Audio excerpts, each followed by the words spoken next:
గుంటూరులో పెట్టిన జలకన్య ఎగ్జిబిషన్కి అయితే వెళ్ళాము. ఎందుకు వెళ్ళామా అనిపించేసింది. అక్కడ ఫస్ట్ టికెట్ కాస్టే 100 రూపీస్ పెట్టారు. లోపలికి ఎంటర్ అయిన వెంటనే ఏసీ ఆన్ చేసి ఇలా చిన్న చిన్న ఇల్లులాగా అండ్ వాటర్ ఫాల్స్తో ఒక మంచు కొండల సెటప్ అయితే కనిపించింది. చూడంగానే చాలా బాగుంది అనిపించింది. బట్ అది కొంత దూరం వరకే ఉంది.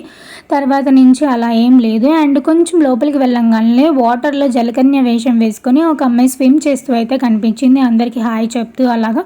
అదైతే ఓకే అనిపించింది. బట్ అంత 100 రూపీస్ పెట్టేంత వర్త్ అయితే నాకు అనిపించలేదు ఈ ఎగ్జిబిషన్. మీరు ఎవరైనా వెళ్ళుంటే కనుక నాకు కామెంట్ బాక్స్లో కామెంట్ చేయండి. సరే ఎగ్జిబిషన్కి వెళ్ళాం కదా అని చెప్పేసి తినకుండా ఎలా తిరుగుతామని చెప్పి ఇవి తీసుకున్నాము.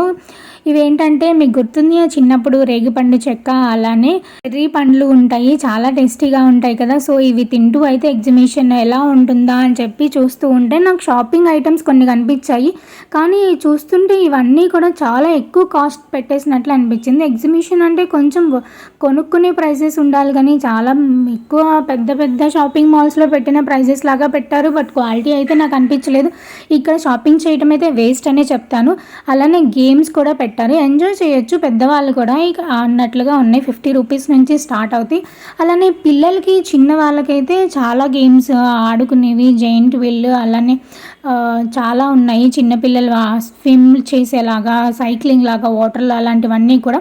మా తమ్ముడు ఒక వాలీబాల్ లాంటిది అయితే ట్రై చేశాడు. బట్ అదేం పడలేదు. సో మేము ఎగ్జిబిషన్ ఇలా బయట నుంచి చూసుకొని మేము వెళ్ళేసరికి అయితే స్టార్ట్ అవ్వలేదు. అప్పటికి కొంచెం ఎర్లీగా వెళ్ళిపోయాము. సో మొత్తం కూడా ఇలా వీడియో తీసాను. పిల్లలు ఆడుకునేవన్నీ అయితే చాలా బాగున్నాయి. ఒకవేళ వెళ్తే కనుక వెళ్ళండి. ఓన్లీ ఎంజాయ్ చేయడానికి మాత్రమే, షాపింగ్కి అయితే waste of cost. Thanks for watching. Subscribe చేసుకోవడం మర్చిపోవద్దు.